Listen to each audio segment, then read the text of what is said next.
নমস্কার বন্ধুরা, আমি উমা। আজকে তৈরি করেছি ভাতের পাঁপড়। সামান্য উপকরণ দিয়ে এই পাঁপড় তৈরি করেছি। নিয়েছি লঙ্কা গুঁড়ো, জোয়ান, কালো জিরে, হলুদ, নুন। নুনটা নিজের আন্দাজ মতোই নিতে হবে, যতটা ভাত সেই আন্দাজ করে নুন নিবে।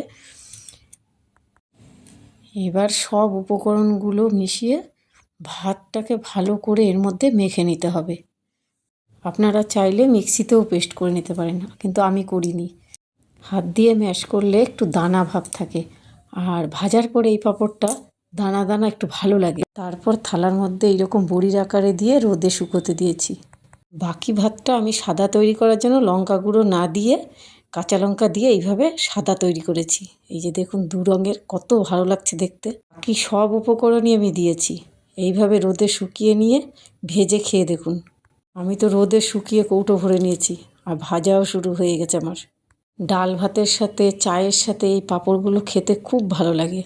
আমার তো শিবরাত্রির পারণের ভাতগুলো, আতপের ভাতগুলো বেঁচে গিয়েছিল, তাই ওটা দিয়েই আমি তৈরি করেছি। আপনারা ইচ্ছা করলে ভাত তৈরি করেও করতে পারেন। খুব মুচমুচে দারুণ একটা পাঁপড়।